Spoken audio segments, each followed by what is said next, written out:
ಡಾಲಾಯ್ತವರ ಸಾರಥ್ಯದಲ್ಲಿ the Friday Times news. Karnataka ರಾಜ್ಯ ಗ್ರಾಮೀಣಾಭಿವೃದ್ಧಿ ಮತ್ತು ಪಂಚಾಯತ್ ರಾಜ್ ವಿಶ್ವವಿದ್ಯಾಲಯದ 4ನೇ ಘಟಿಕೋತ್ಸವ. ಗ್ರಾಮ ಮಟ್ಟದಲ್ಲಿ ಉತ್ತಮ ಶಿಕ್ಷಣದ ಜೊತೆಗೆ ಉದ್ಯೋಗ ಸೃಷ್ಟಿಗೆ ಆದ್ಯತೆ ನೀಡಿ ರಾಜ್ಯಪಾಲರು.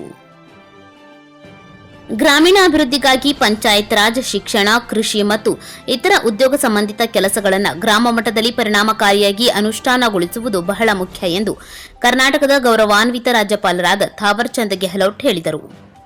ಕರ್ನಾಟಕ ರಾಜ್ಯ ಗ್ರಾಮೀಣಾಭಿವೃದ್ಧಿ ಮತ್ತು ಪಂಚಾಯತ್ ರಾಜ್ ವಿಶ್ವವಿದ್ಯಾಲಯದ 4ನೇ ಘಟಿಕೋತ್ಸವದಲ್ಲಿ ಭಾಗವಹಿಸಿ ಅವರು ಮಾತನಾಡಿ, ಹಳ್ಳಿಗಳನ್ನು ಸ್ವಾವಲಂಬಿ ಮತ್ತು ಸುಸಜ್ಜಿತವಾಗಿ ಮಾಡದಿದ್ದರೆ ದೇಶದ ಸರಿಯಾದ ಮತ್ತು ಸಮತೋಲಿತ ಅಭಿವೃದ್ಧಿ ಸಾಧ್ಯವಿಲ್ಲ ಎಂಬುದು ಸಾರ್ವತ್ರಿಕ ಒಪ್ಪಿಕೊಂಡ ಸತ್ಯವಾಗಿದೆ.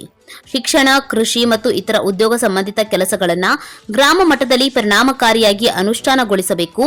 ಪ್ರತಿಯೊಂದು ಗ್ರಾಮ ಅಭಿವೃದ್ಧಿ ಹೊಂದಿದರೆ ಮಾತ್ರ ದೇಶದ ಅಭಿವೃದ್ಧಿ ಸಾಧ್ಯ ಎಂದು ಅಭಿಪ್ರಾಯಪಟ್ಟರು.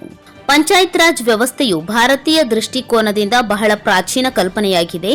ನಮ್ಮ 3 ಹಂತದ ಆಡಳಿತ ವ್ಯವಸ್ಥೆಯಲ್ಲಿ ಕೇಂದ್ರ ಸರ್ಕಾರ ಮತ್ತು ರಾಜ್ಯ ಸರ್ಕಾರದ ಜೊತೆಗೆ ಸ್ಥಳೀಯ ಆಡಳಿತದ ಘಟಕವಾಗಿ ಪಂಚಾಯತ್ ರಾಜ್ ವ್ಯವಸ್ಥೆಯ ಪ್ರಾಮುಖ್ಯತೆಯನ್ನು ಅರ್ಥ ಮಾಡಿಕೊಂಡಿದ್ದೇವೆ ಮತ್ತು ಸಂವಿಧಾನಿಕ ತಿದ್ದುಪಡಿಯ ಮೂಲಕ ಪಂಚಾಯತ್ ರಾಜ್ ವ್ಯವಸ್ಥೆಗೆ ಹೆಚ್ಚು ಸಮಗ್ರ ಅಧಿಕಾರವನ್ನು ನೀಡುವ ಮೂಲಕ ಈ ವ್ಯವಸ್ಥೆಯನ್ನು ಮತ್ತಷ್ಟು ಬಲಪಡಿಸುವ ಕೆಲಸ ಮಾಡಲಾಗಿದೆ ಎಂದು ತಿಳಿಸಿದರು. ಅದೇ ರೀತಿ ಎಂಬಿಎ ವಿಭಾಗದಲ್ಲಿ ಅತ್ಯಧಿಕ ಅಂಕಗಳನ್ನು ಪಡೆದ ಓಜಸ್ವಿ ಮಲ್ಲಾಡದ್, ಎಂಎಆರ್ಡಿಪಿಆರ್ ವಿಭಾಗದ ಲಿಂಗರಾಜು ಎಚ್ಎಂ, ಎಂಪಿಪಿಎ ವಿಭಾಗದ ಭೀಮಪ್ಪ ಚಲವಾದಿ, ಎಂಎಸ್ಸಿ ಜಿಐಎಸ್ ವಿಭಾಗದ ಯಲ್ಲಾಲಿಂಗ ಹೊಸ್ಮನಿ, ಎಂಎಸ್ಸಿ ಎಫ್ಎಸ್ಟಿ ವಿಭಾಗದ ನಿಶಾ ಎಂ, ಎಂಪಿಎಚ್ ವಿಭಾಗದ ಶರೋನ್ ಅನ್ನ ಥಾಮಸ್, ಎಂಎಸ್ಡಬ್ಲ್ಯೂ ವಿಭಾಗದ ಅಕ್ಷತಾ ಸಾನಿಕೊಪ್ಪ ಹಾಗೂ ಕೀರ್ತಿ ಗಾಮನಗಟ್ಟಿ, ಎಂಎಡಿಇ ವಿಭಾಗದ ಜಗದೀಶ್ ಎನ್ ಬಳಿಕಾರ್, ಎಂಕಾಂ ವಿಭಾಗದ ಲತಾ ಕಡಾರ್, ಎಂಎಸ್ಸಿ ಸಿಎಸ್ ವಿಭಾಗದ ಪವಿತ್ರಾ ಶೇಟ್ ಈ ಸಾಧಕರುಗಳಿಗೆ ಚಿನ್ನದ ಪದಕಗಳನ್ನು ನೀಡಿ ಗೌರವಿಸಲಾಯಿತು. ಈ ಸಂದರ್ಭದಲ್ಲಿ ಸಚಿವ ಪ್ರಿಯಾಂಕ್ ಖರ್ಗೆ, ಕೇಂದ್ರ ಪಂಚಾಯತ್ ರಾಜ್ ಸಚಿವಾಲಯದ ಮಾಜಿ ಜಂಟಿ ಕಾರ್ಯದರ್ಶಿ ಟಿಆರ್ ರಘುನಂದನ್, ವಿವಿ ಕುಲಪತಿ ವಿಷ್ಣುಕಾಂತ್ ಚಟಪಲ್ಲಿ ಹಾಜರಿದ್ದರು. ಗ್ರಾಮೀಣ ಪ್ರದೇಶಗಳಿಂದ ನಗರ ಪ್ರದೇಶಗಳಿಗೆ ಯುವ ಜನರ ವಲಸೆಯು ಗಂಭೀರ ಸಮಸ್ಯೆಯಾಗಿದೆ.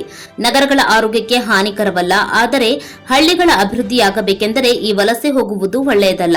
ಜನತೆ ವಲಸೆ ಹೋಗುವುದನ್ನು ತಡೆಯಬೇಕಾದರೆ ಗ್ರಾಮಗಳಲ್ಲಿ ಉದ್ಯೋಗ ಸೃಷ್ಟಿಯಾಗಬೇಕು. ಗ್ರಾಮ ಅಭಿವೃದ್ಧಿಯಿಂದ ಇಡೀ ಸಮಾಜ ಅಭಿವೃದ್ಧಿ ಸಾಧ್ಯ ಎಂದರು. ಜನಹಿತ, ಗ್ರಾಮೀಣ ಹಿತ, ದೇಶ ಹಿತಕ್ಕಾಗಿ ಪಂಚಾಯತ್ ರಾಜ್ ವ್ಯವಸ್ಥೆಯನ್ನು ಮತ್ತಷ್ಟು ಬಲಪಡಿಸಬೇಕು. ಪ್ರಾಚೀನ ಕಾಲದಲ್ಲಿ ಹಳ್ಳಿಗಳಲ್ಲಿ ಮುಖಂಡರ ನೇತೃತ್ವದಲ್ಲಿ ನ್ಯಾಯ ಮಾಡಿ ಸಮಸ್ಯೆ ಇತ್ಯರ್ಥ ಮಾಡುತ್ತಿದ್ದರು. ಈಗಲೂ ಕೆಲವು ಗ್ರಾಮಗಳಲ್ಲಿ ವ್ಯವಸ್ಥೆ ಮುಂದುವರೆದಿದೆ. ಗ್ರಾಮದಲ್ಲಿ ಇರುವ ಪ್ರತಿಯೊಬ್ಬ ವ್ಯಕ್ತಿಯು ಶಿಕ್ಷಣದಿಂದ ವಂಚಿತರಾಗಬಾರದು.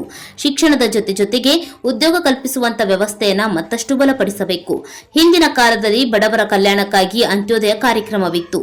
ಈ ರೀತಿಯ ಕಾರ್ಯಕ್ರಮಗಳು ಪ್ರಸ್ತುತ ದಿನಗಳಲ್ಲಿ ಅವಶ್ಯವಾಗಿದೆ ಎಂದು ಅಭಿಪ್ರಾಯಪಟ್ಟರು. ಗ್ರಾಮೀಣಾಭಿವೃದ್ಧಿ ಮತ್ತು ಪಂಚಾಯತ್ ರಾಜ್ ಗ್ರಾಮೀಣ ವಿಶ್ವವಿದ್ಯಾಲಯದ ಘಟಿಕೋತ್ಸವ ಸಮಾರಂಭದಲ್ಲಿ ಸಿ ನಾರಾಯಣಸ್ವಾಮಿ ಮತ್ತು ಚಿರಂಜೀವಿ ಸಿಂಗ್ ಅವರಿಗೆ ಗೌರವ ಡಾಕ್ಟರೇಟ್ ನೀಡಿ ಗೌರವಿಸಲಾಯಿತು. The Friday Times news, Gadag.